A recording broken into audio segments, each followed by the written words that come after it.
Olá, boa tarde. A ministra Rosa Weber é a nova presidente do Supremo Tribunal Federal e do Conselho Nacional de Justiça e o ministro Luiz Roberto Barroso, vice.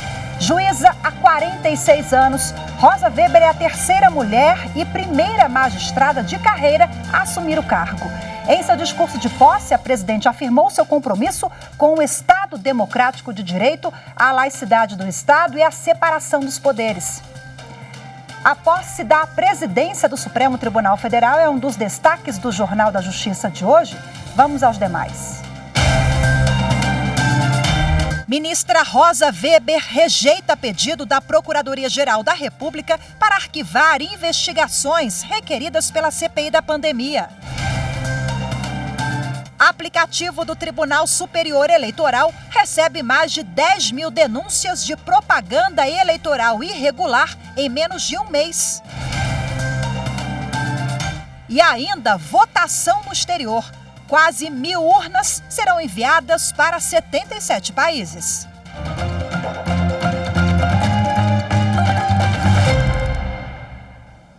A ministra Rosa Weber tomou posse nesta segunda-feira na presidência do Supremo Tribunal Federal e do Conselho Nacional de Justiça. Ela assumiu afirmando o compromisso com a defesa do Estado Democrático de Direito. Os dragões da independência fizeram um corredor para a passagem das autoridades, que começaram a chegar por volta das 4h30 da tarde. Entre elas, a presidente do Superior Tribunal de Justiça, Maria Tereza de Assis Moura. O presidente do Superior Tribunal Militar, general Lúcio Mário de Barro Góes. No exercício da presidência do Tribunal de Contas da União, o ministro Bruno Dantas. O presidente da OAB, Beto Simonetti. O procurador-geral da República, Augusto Aras. Ministros do governo, entre eles da Economia, Paulo Guedes. Os presidentes da Câmara, Arthur Lira, e do Senado, Rodrigo Pacheco. 1.300 pessoas foram convidadas. A maioria acompanhou a posse por telões que foram instalados fora e dentro do Supremo. No plenário, o espaço foi ocupado por 350 pessoas, entre familiares de Rosa Weber, ministros e autoridades. O ministro Luiz Fux abriu a sessão.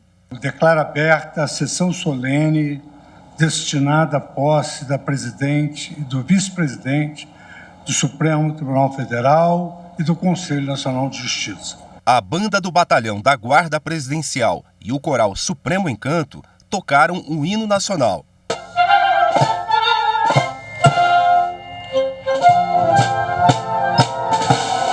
Em seguida, a ministra Rosa Weber leu o termo de compromisso para o cargo de presidente do STF e do Conselho Nacional de Justiça.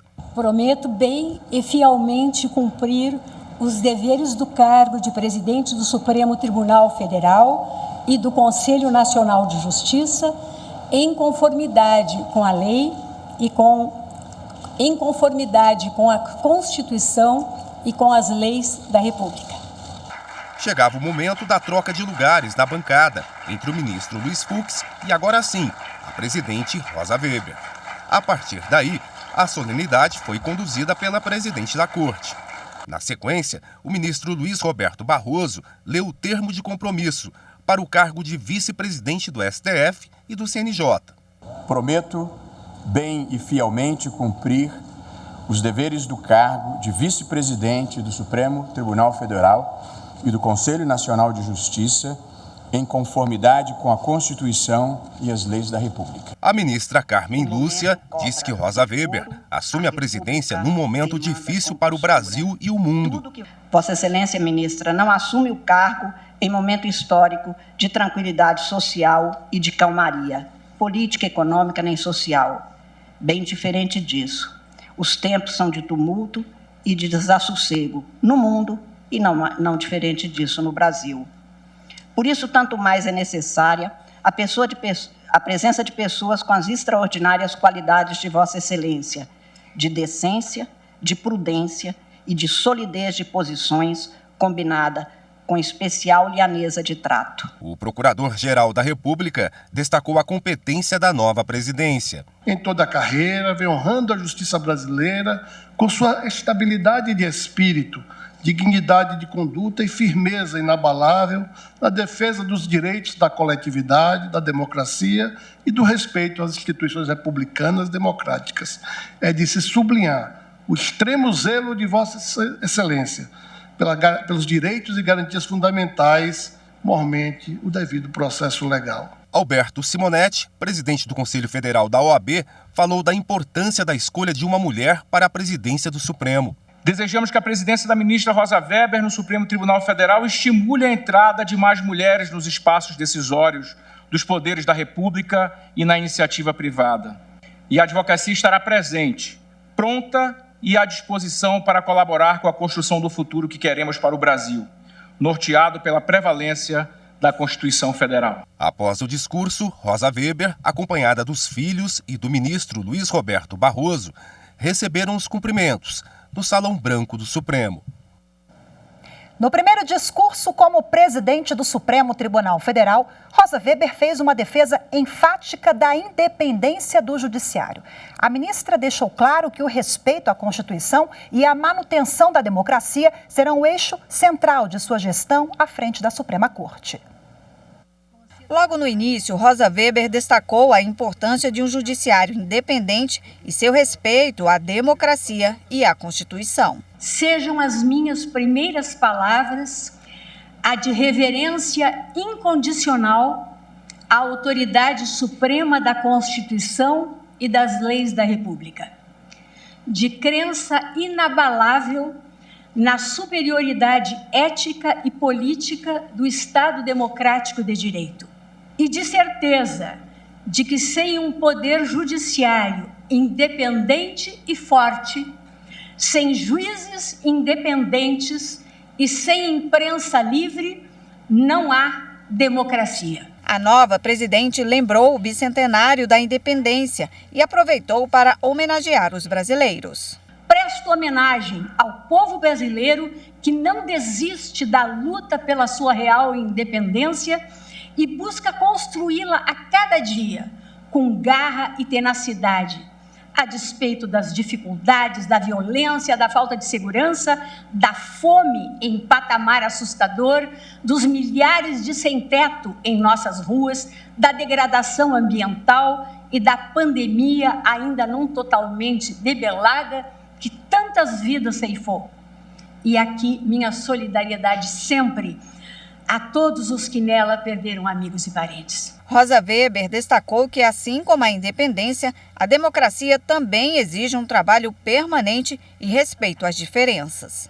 Em uma democracia, maiorias e minorias, como protagonistas relevantes do processo decisório, hão de conviver sob a égide dos mecanismos constitucionais destinados, nas arenas políticas e sociais, a promoção de amplo debate com vista à formação de consensos, mantido sempre, no mínimo, o respeito às diferenças e às regras do jogo. A ministra salientou que as regras do jogo democrático estão estabelecidas na Constituição e é com base nelas que pretende comandar a Suprema Corte. Dessa diretriz, retiro o norte da minha gestão: a proteção da jurisdição constitucional e da integridade do regime democrático.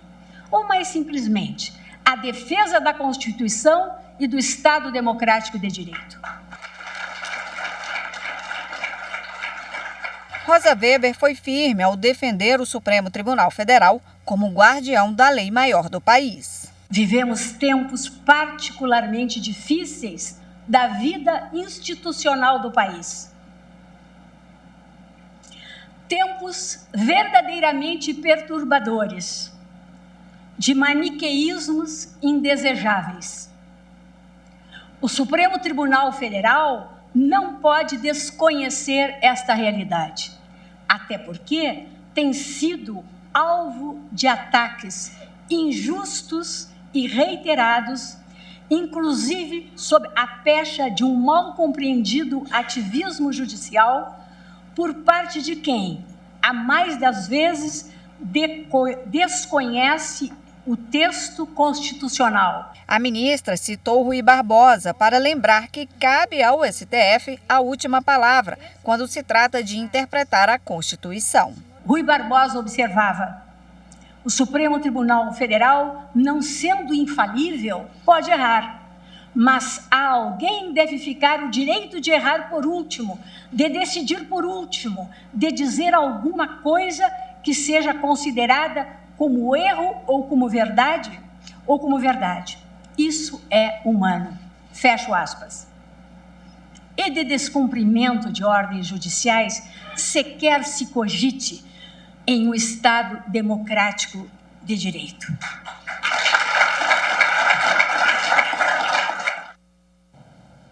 E a ministra Rosa Weber determinou que a Polícia Federal continue a investigação sobre a conduta do presidente da República, Jair Bolsonaro, durante a pandemia da Covid-19. A decisão atende pedido da cúpula da CPI da pandemia no Senado Federal, que apura o assunto. A cúpula da CPI entrou aqui no Supremo solicitando ao STF novas diligências antes de o Supremo julgar o arquivamento do caso, que havia sido solicitado pela Procuradoria-Geral da República.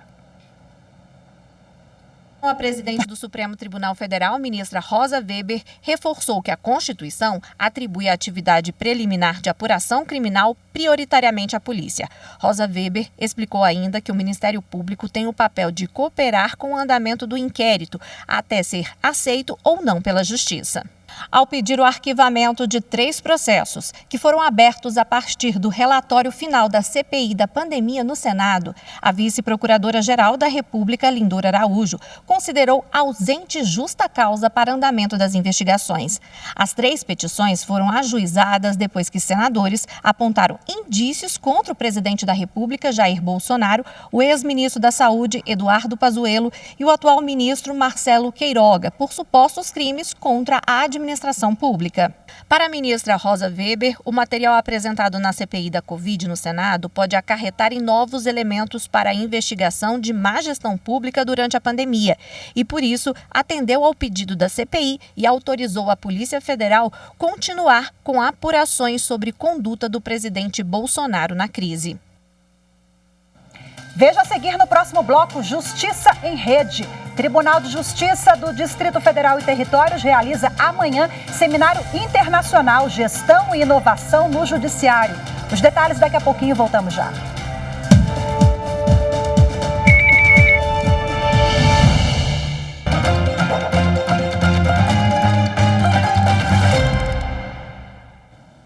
Começa amanhã o 3º Seminário Internacional Gestão e Inovação no Judiciário, realizado pelo Tribunal de Justiça do Distrito Federal e Territórios. Durante 3 dias, magistrados, pesquisadores e professores vão poder trocar experiências sobre o sistema de justiça com operadores de direito de outros países.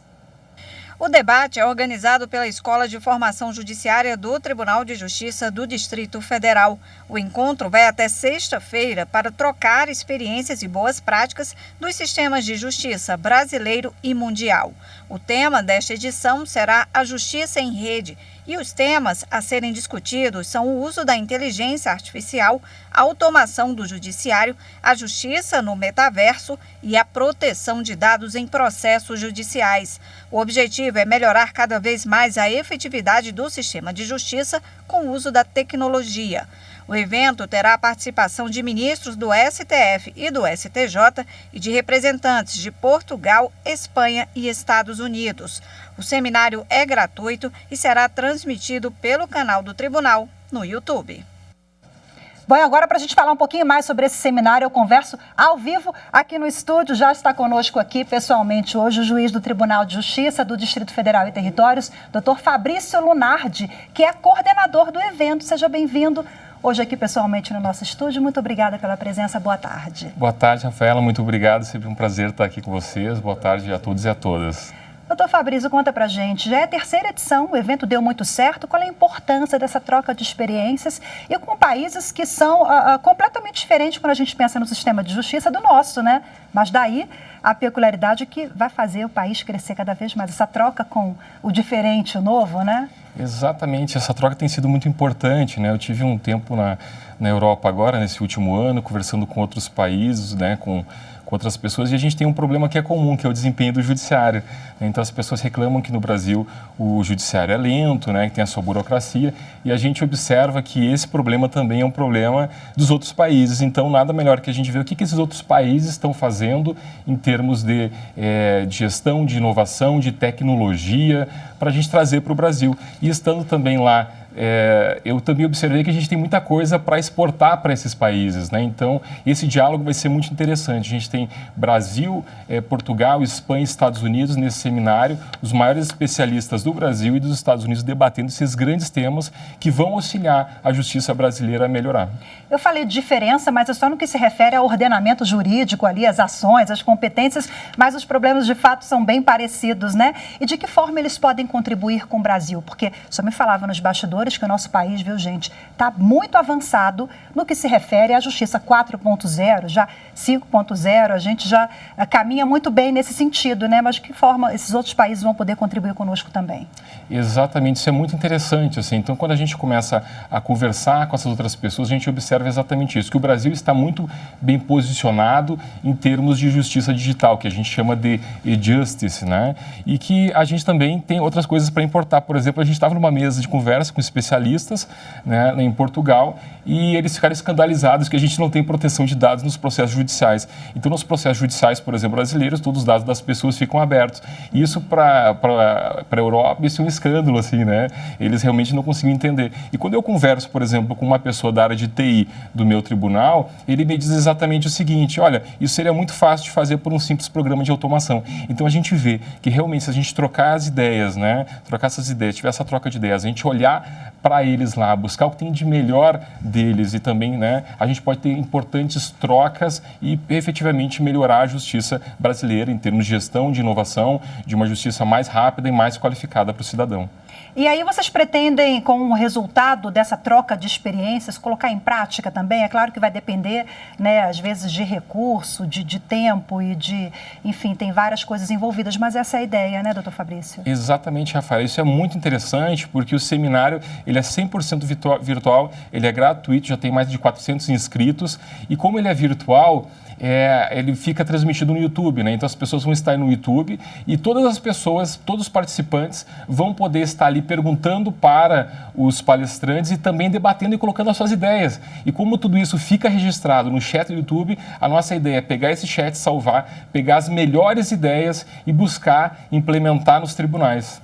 Isso aí vai ter impacto direto também na ponta ali, no jurisdicionado, né? No cidadão que nos acompanha, que a gente está falando de celeridade, de um judiciário cada vez mais ágil, atento também a essas questões do cidadão que bate a porta do Poder Judiciário, né? Exatamente, o objetivo é exatamente esse, né? Pensar o judiciário como um serviço judicial, que a gente precisa chegar no jurisdicionado, entregar uma justiça mais célere, mais qualificada e chegar até ele. E a gente tem observado que os outros países também têm, através do modelo digital, conseguido chegar no cidadão. Então, a gente quer chegar lá no meio da Amazônia para aquele jurisdicionado de lá. A gente quer chegar nos locais mais distantes com as audiências virtuais e com o judiciário. Então, o judiciário cada vez mais acessível e mais próximo do cidadão. Os outros países estão fazendo isso, o Brasil caminha nesse sentido. Então, pegar as melhores ideias para buscar implementar e melhorar o judiciário. Rapidinho, para a gente finalizar, dá o serviço para a gente. Quem pode participar? Qual é o endereço, o site? Então, quem pode participar? Qualquer pessoa pode participar, basta entrar no site, se inscrever, as inscrições se encerram amanhã, exatamente no início do seminário. Para acessar o site, coloca lá no Google ou outro buscador, Terceiro Seminário Internacional Gestão e Inovação, vai aparecer a página, se inscreve lá, as inscrições são gratuitas, dá um certificado, né, de participação e também você vai poder, né, participar e trazer as suas ideias e contribuir, discutir com os maiores especialistas do mundo na área e trazer as suas ideias para buscar efetivamente melhorar o Poder Judiciário. Muito bacana, muito obrigada, parabéns pela iniciativa, sucesso no evento, viu? Bom trabalho para vocês e boa tarde. Muito obrigado, Rafaela, muito boa tarde a todos e a todas e se inscreva, a gente se vê no seminário. Um grande abraço. E você vai ver a seguir no próximo bloco propaganda eleitoral irregular. O aplicativo do Tribunal Superior Eleitoral recebe uma quantidade enorme de denúncias. Os detalhes você confere daqui a pouquinho, voltamos já.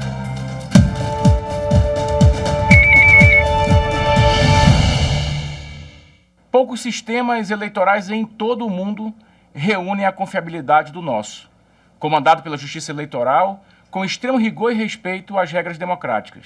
A urna eletrônica é um símbolo da excelência do serviço prestado por ministros, ministras e pelo corpo técnico do Tribunal Superior Eleitoral, desde meados da década de 1990. E ela passou por diversas provações. É testada a cada eleição e respondeu com eficiência, sem que haja nenhum registro ou indício de fraude.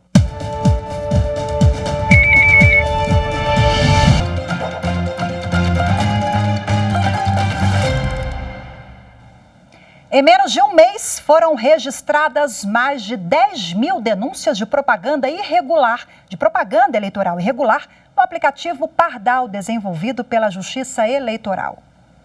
Desde o dia 16 de agosto, o aplicativo Pardal recebeu 10.870 denúncias, feitas por eleitores de todo o país. Pernambuco é o estado com o maior número de registros até agora. Foram 1.511 no total. Em seguida, São Paulo, Minas Gerais e Rio Grande do Sul, todos com mais de 1.000 acusações. Com relação aos cargos em disputa nestas eleições, a maior parte das denúncias envolve campanhas de deputado estadual. A plataforma virtual também está apta a receber informações relativas à compra de votos, uso da máquina pública e crimes eleitorais. Vale ressaltar que é necessário ter provas da suposta irregularidade, como fotos, áudios ou vídeos, e a denúncia pode ser realizada de forma anônima. A apuração de todos os registros é feita pelo Ministério Público Eleitoral. O aplicativo é gratuito e pode ser encontrado nas lojas virtuais e em formulário web no portal do Pardal. As urnas eletrônicas que vão ser levadas ao exterior já estão preparadas. Até amanhã, quase 1.000 máquinas devem ser recolhidas do galpão do Tribunal Regional Eleitoral do Distrito Federal em Brasília pelo Ministério das Relações Exteriores, que vai fazer o envio dos equipamentos para 77 países. A primeira etapa é inserir nas 989 urnas eletrônicas os programas necessários para a votação. As máquinas que ficam no galpão do Tribunal Regional Eleitoral do DF, em Brasília, também recebem as informações das candidatas e dos candidatos à presidência e à vice-presidência da República, bem como das eleitoras e dos eleitores que podem votar no exterior.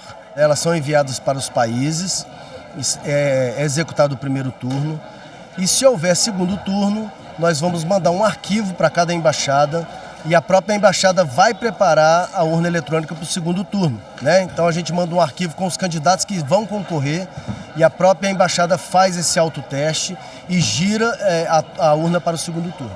Equipamentos carregados, é hora de serem lacrados. Essas urnas eletrônicas vão ser levadas a 77 países, distribuídos nos 6 continentes. É nelas que eleitoras e eleitores brasileiros que moram no exterior e estão aptos a votar vão escolher quem desejam eleger como presidente e vice-presidente da República. A importância é o exercício da cidadania. Isso é extremamente importante porque o eleitor, quando vai às urnas, ele registra a sua vontade, né? Escolhe o seu candidato, então é fundamental. Até a quarta-feira desta semana, todas as máquinas vão ter sido recolhidas daqui do galpão. Elas serão levadas aos destinos pelo Ministério das Relações Exteriores. Os malotes serão lacrados, depois vão para o aeroporto, numa escolta armada, e no aeroporto cada uma segue para o seu destino final. Em outros 29 países, que têm de 30 a 100 eleitores aptos, o voto será somente em urnas de lona, que também vão sair do Brasil. Antes de elas serem despachadas aqui do TREDF, elas são conferidas para se certificarem que estão vazias. Em seguida são lacradas com lacres físicos, produzidos pela Casa da Moeda também. Então, quando elas chegam lá nos locais de votação no exterior, elas precisam ser conferidas, deslacradas para receber os votos e, ao final, o processo de apuração pode ser feito normalmente por lá. Ao todo, quase 700 mil eleitores e eleitoras estão aptos a votar no exterior, em 106 países. O Jornal da Justiça de hoje fica por aqui. Muito obrigada pela sua companhia. Excelente tarde para todos vocês. Temos um encontro marcado amanhã. Acompanhe agora a programação da TV Justiça. Tchau, tchau.